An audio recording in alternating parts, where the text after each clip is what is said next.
जमलेल्या माझ्या सर्व रक्षक प्रतिष्ठानचे मावळे पदाधिकारी, तुमचं सहर्ष स्वागत करतो मी. आपण मोठ्या संख्येने उपस्थित खूप राहिला आणि जे माझे पत्रकार बंधू आहेत सगळे त्यांचे मी स्वागत करतो. तुम्हालाही बराच वेळ थांबावं लागला, आपण मोठ्या संख्येने उपस्थित राहिला सर्वजण. आणि माझे प्रतिष्ठानचे सगळे पदाधिकारी आहेत, जिल्हाध्यक्ष असू द्या, उपजिल्हाध्यक्ष असू द्या, त्यांनी खूप सर्वांना निरोप देऊन शाखा प्रमुखांना बोलवलं, त्यांचेही मी स्वागत करतो, त्यांचे आभार मानतो.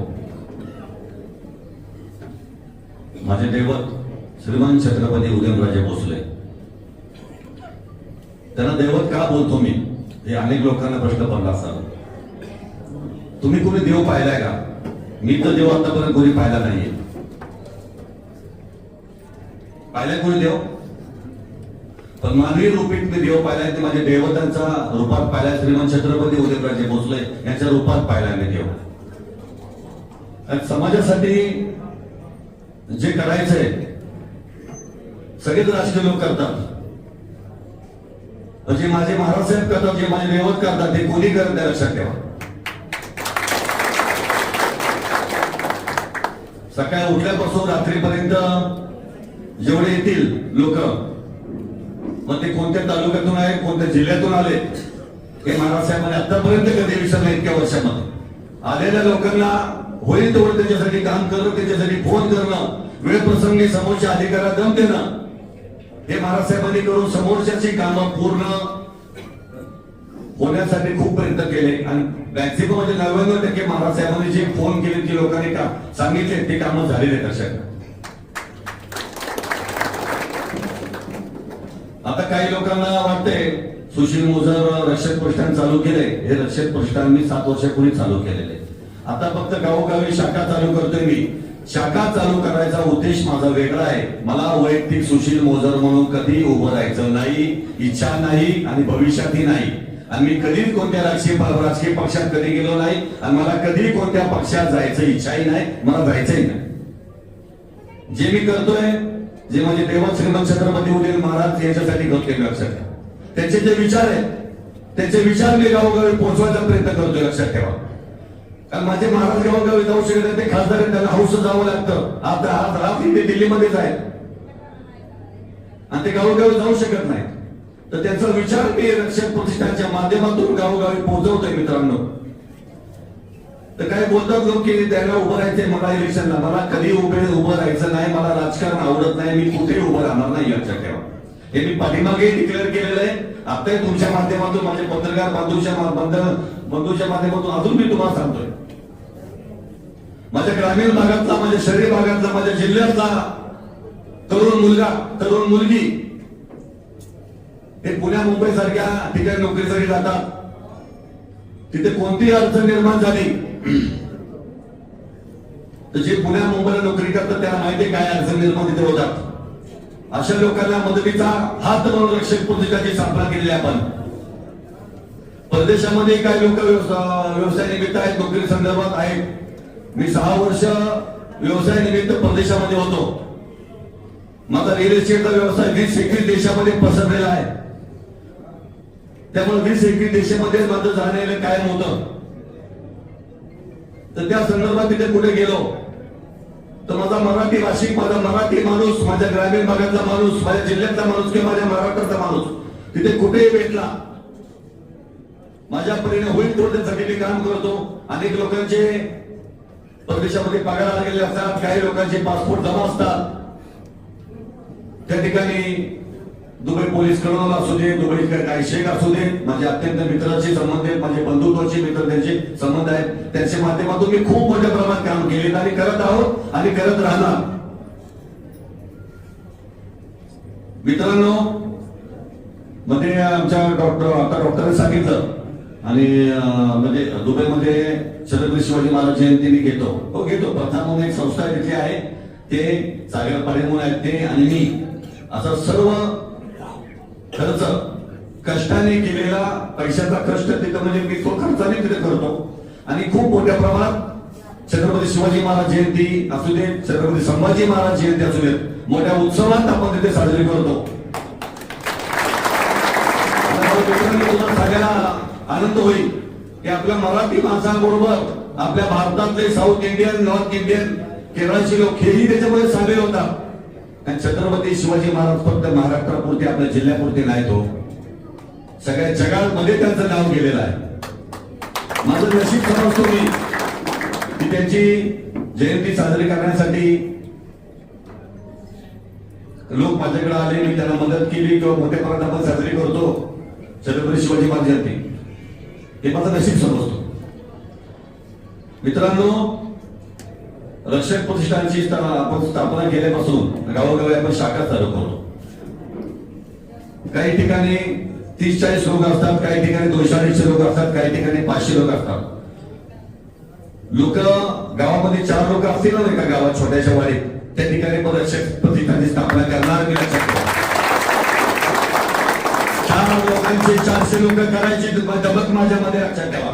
4 लोक असू द्या, 4 लोकांची 400 लोक कशी करायचे मला माहिती। आपलं सामाजिक काम करायचं लक्षात घ्या। म्हणजे आमचे आता मध्ये अधिक जाधव आमचे मित्र बोलले, अधिक पाटील, की राजकीय काही आमदार खासदार असं काय, असं माझा विषय नाहीये आणि मला उभं राहायचं नाही। त्यामुळे मी तुम्हाला सांगू शकत नाही तुम्ही उभं राहा म्हणून, की तुम्ही उभं राहू नका म्हणून, तुम्ही उभं राहा। मी माझ्यासाठी वचन घेतले मला उभं राहायचं नाही म्हणून, पण तुम्हाला कुणालाही उभं राहायचं असेल तर तुम्ही मोस्ट वेलकम, तुम्ही कुठे कोणत्याही पक्षातून उभं राहा। एक सुशील मोजावर म्हणून, एक रक्षक प्रतिष्ठान म्हणून मी तुमच्या बरोबर कायम सदैव जातो। मी कोणत्याही पक्षाच्या विरोधात नाही, मी आहे फक्त माझे देव श्रीमंत छत्रपती उदयनराजे भोसले यांचा आशीर्वाद घेऊन मी त्यांच्या बरोबर आहे लक्षात ठेवा। त्यांचा आदेश येईल त्याप्रमाणे मला वागावं लागतं, पळावं लागतं आणि ते आदेश योग्य ठिकाणी देतात। ज्या ठिकाणी समाजावर अन्याय होतो त्या ठिकाणी ते आदेश देतात। आता मी माझ्या पत्रकार बांधवांच्या माध्यमातून, माझ्या शाखा प्रमुखांच्या माध्यमातून, माझ्या पदाधिकाऱ्यांच्या माध्यमातून एक घोषणा करतोय, सातारा जिल्ह्यामध्ये उद्या माझे पदाधिकारी, माझे बावळे, माझे शाखा प्रमुख उद्या पोलीस स्टेशनला किंवा तहसीलदार कार्यालयामध्ये उद्या निवेदन देणार आहेत की सातारा जिल्ह्यामध्ये बेकायदेशीर जो गुटखा चालू आहे, बंदी असे असोदी, विक्री चालू आहे, सप्लाय चालू आहे, साठा चालू आहे, हे उद्यापासून बंद करावे ही विनम्र विनंती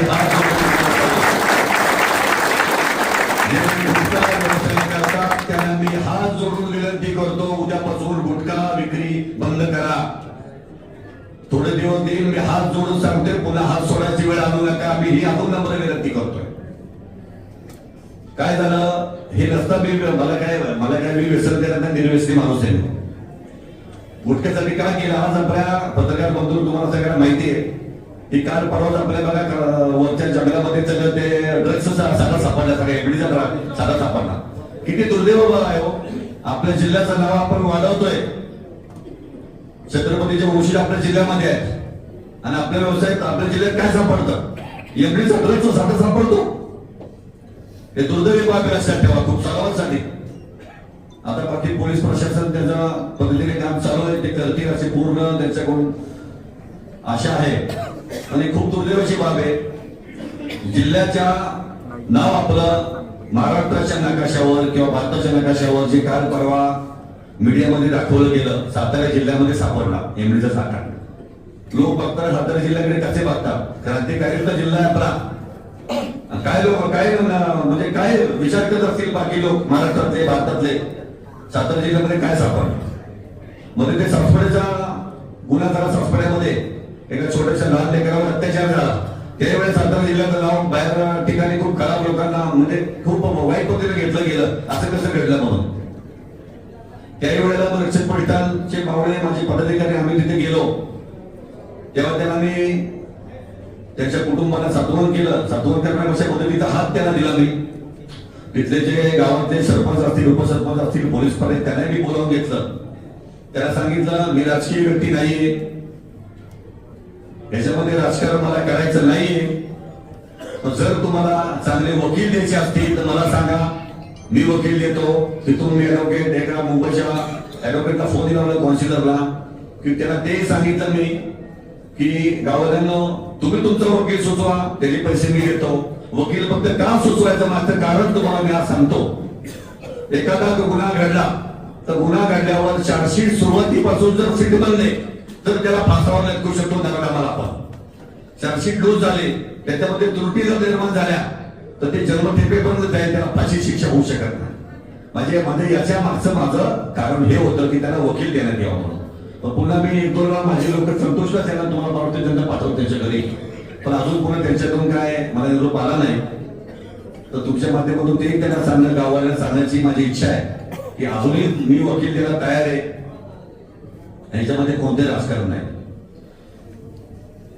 याच्याबरोबर रक्षक प्रतिष्ठानच्या गावोगावी शाखा जेव्हा चालू करतो आपण त्यावेळेला प्रत्येक ठिकाणी मी सांगतो की भगिनींना म्हणजे लहान लेकरांना, लहान मुलींना शिकवण त्यांच्या पायावर उभं करा. मुलांनी मुलींनी दोघांनी शिकलं पाहिजे, एज्युकेशन घेतलं पाहिजे, इंग्लिशवर प्रभुत्व मोठे प्रमाण मिळवलं पाहिजे. कारण मी आज परदेशामध्ये गेल्यावर तुमच्या ते बरेच जण परदेशात गेले असतील किंवा डोमेस्टिक फ्लाईटला म्हणजे इथल्या इथे पुण्यावरून दिल्लीला, दिल्लीवरून बँगलोर अशा फ्लाईटला सगळे विमानात बसले असतील. शक्यतो एअर होस्टेस पण इंग्लिशच बोलतात.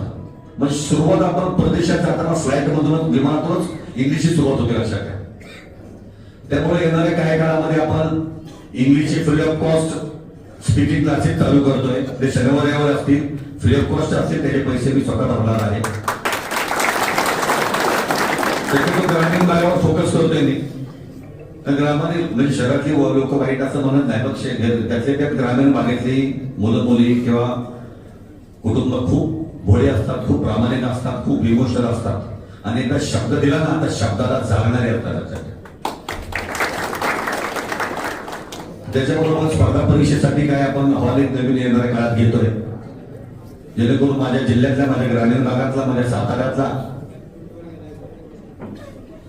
जो मुलं आज शिकतात त्यांनाही स्पर्धा परीक्षेमध्ये पास व्हावं चांगल्या मार्काने, त्यांनाही युपीएससी एमपीएससी क्रॅक करता यावं, म्हणजे त्यांना पास होऊन त्यांनाही त्या पदापर्यंत पोहोचता यावं. त्याच्याबरोबर आपण येणाऱ्या फक्त महाराजसाहेबांची वाट बघतोय. महाराजसाहेब दिल्लीमध्ये आहे. आपण रक्षक प्रतिष्ठानावर अत्यंत सुंदर असे गाणं तयार केलेलं आहे. अवधूत गुप्ते यांनी ते गाणं गायलेलं आहे आणि यशराज स्टुडिओ मध्ये याचं रेकॉर्डिंग आपण केलेलं आहे. तर महाराजसाहेबांची वाट बघते. ऍक्च्युली 14 तारखेला आपण तारीख त्यांच्याकडून घेतली होती, पण महाराजसाहेब दिल्लीमध्ये असल्यामुळं येऊ शकत नाही. त्यामुळे ते गाण्याचं लॉन्चिंग थोडंच आपण पुढे गेलेलं आहे. अत्यंत सुंदर असं गाण्याचं लॉन्चिंग आपण घेणार आहोत. आणि सर्वात महत्वाचं आपण रक्षक प्रतिष्ठानच्या माध्यमातून आपण रोजगारावर फोकस करतो. रोजगार आपण प्रत्येक 3 ते 4 महिन्याला रोजगार मेळावे घ्यायला चालू करतोय आपण. आता फक्त हे आचारसंहिता संपली, आता ही आचारसंहिता अजून शिथिल झाली नाही कारण शहरी भागामध्ये अजून आहे. त्यामुळे आपण हा शहराच्या बाहेर आपण हा कार्यक्रम घेतलेला आहे. कारण हायवेच्या वरती शहर भाग आला, शहर हायवेच्या खाली ग्रामीण भाग आपला आला, त्यामुळे आपण इथे कार्यक्रम घेतला. आता पुन्हा जर आचारसंहिता ग्रामीण भागाची लागली जिल्हा परिषद समिती, तर त्यामुळे अजून आपण थोडा रोजगार मेळावे लागणार आहेत. तर त्याच्यामध्ये म्हणजे देवताचा फोटो असतो ना प्रत्येक ठिकाणी, तर महाराजांचा फोटो असल्यामुळे मला आचारसंहिता भंग करता येणार नाहीये. पण हे एका आचारसंहितेचं भूत त्याचं सगळं केलं संपलं की सामाजिक कार्याचा धडाका काय असतो ना हे तुम्हाला सर्वांना दाखवून द्या. मला लक्षात ठेवा. आणि रक्षक प्रतिष्ठान कोणाचीही देणगी घेत नाही आणि कोणाची देणगी घेणार नाही. जो काय खर्च असतो आम्ही सर्व पदाधिकारी एकत्र मिळून व्यवसायातून बाजूला काढून त्यातून आपण समाज कार्यासाठी सर्व खर्च करतो. आता खूप आपण कार्य करत आपण शेवगायिका घेतोय. शेवगायिका फ्री ऑफ कॉस्ट आपण चालू करतोय. त्याच्याबरोबर नोकरी महोत्सव आपण चालू करतोय. नोकरी महोत्सवामध्ये आपण खूप चांगल्या चांगल्या IT कंपन्या असतील किंवा अनेक चांगले कंपन्या असतील त्या कंपन्या आपण इथे आणणार आहेत. IT कंपन्यांचे मी मागे अनेक भाषणात बोललेलो आहे. 40 ते 45 IT कंपन्यांमध्ये उच्चस्तरीय नोकरी करणारे HR मॅनेजर असतील किंवा मॅनेजर असतील, सिनियर मॅनेजर, फायनान्स मॅनेजर असे अनेक लोक माझे मित्र परिवार आहेत. कारण 6 वर्ष मी परदेशातच राहिलो लक्षात ठेवा. त्यामुळं काही लोकांना इथे वाटतं, नाव नाही कोणाचं घेत मी, की सातारा आपला खूप मोठा आहे, साताऱ्यातले आपण खूप मोठे आहेत, आपण म्हणत तसं सातारा वागला पाहिजे. मित्रांनो सगळी दुनिया फिरून आलोय हा सुशील मोजर. मला माहिती काय करायचं. त्यामुळं माझ्या ग्रामीण भागातल्या मुला मुलींना रोजगार मी देणार, 100% देणार, लक्षात ठेवा. मध्ये इलेक्शन लागलं तेव्हा आम्ही आमचे सुजित जाधवच्या मातोश्री आणि गुरुदेव कांबळे यांना आपण उभं केलं. लोकल उमेदवारावर अन्याय झाला, हे काय राजकीय व्यासपीठ नाही, पण तो शब्द बोलतो त्या निमित्ताने. लोकल उमेदवारावर अन्याय झाला म्हणून त्याने अपक्ष फॉर्म भरले. त्यावेळेला एक सदर बाजाराच्या साठी आपण एक वैभव पोदार माझे लहानपणीचे मित्र आहेत. म्हणजे मी कोण नव्हतो, सर्वसामान्य एक माणूस, सायकलवरून शाळेतून जायचो आणि घरी यायचो, तेव्हापासून वैभव पोदार माझे मित्र आहेत. तर त्यांचं जे SP साहेबांच्या बंगल्याच्या बाजूला बघा, सेरिसपूरच्या गेटच्या बाहेर त्यांचं जे संगीत जे शॉप होतं ते आपण सदर बाजाराच्या साठी, सदर बाजार वॉर्ड नंबर 2, 3, 4, 5, 2, 3, 4, 2, 3, 4 आणि 16 याच्या 4 क्रमांक जे वॉर्ड नंबर आहेत त्यासाठी आपण रक्षक प्रतिष्ठानचं ऑफिस त्यांच्या इथे चालू करत आहे. काय होतं, आपण इलेक्शन असेल तर लोकांना आश्वासन देतो, मी जे करू शकतो तेवढंच बोलतो. माझ्या देवताने तेवढंच सांगितले, सुशील जे बोलू शकते तेवढंच बोल. कारण मी राजकारणी नाहीये, मी तुम्हाला बोलणार नाही, मी तुम्हाला युरोपला नेतो, लंडनला नेतो, कुठं चंद्रावर नेतो आणि तिथे या कंपन्या आणतो. जे मी करू शकतो मी तेवढंच बोलतो. त्या प्रतिष्ठानच्या वैभव पोदारांच्या ऑफिस मधून आपण रोजगारासाठी आपण तिथले जे लोक आहेत सदर बाजार भागात राहणारे, जे महिला भगिनी असतील किंवा तरुण वर्ग असेल, बेरोजगार असतील किंवा काय नोकरी करत असतील, त्यांना चांगल्या ठिकाणी नोकरीसाठी त्या ठिकाणी आपण जवळच्या जवळ आपण चालू केले. दुसरी घोषणा करतो, येणाऱ्या हे जिल्हा परिषद पंचायत समिती इलेक्शन संपलं की सातारा जिल्ह्यासाठी एक रक्षक प्रतिष्ठानचे एक मोठं कार्यालय आपण चालू करतोय की जेणेकरून माझा फोन सकाळी 9:30 पासून रात्री 1:30 पर्यंत चालू असतो. अनेक लोकांचे मेसेज पडतात, इंस्टाग्रामवर अनेक मेसेज येतात की तुम्ही आता हे केलं पाहिजे, ते केलं पाहिजे. त्यातूनच काय कल्पना घेऊन मी हे समाजकार्याचा सुरुवात केली आहे, लक्षात ठेवा. तर हे कार्यालयामधून आपण त्या कार्यालयामध्ये फक्त लोकांनी यायचं, त्यांचा CV द्यायचा, त्यांचा बायोडाटा द्यायचा.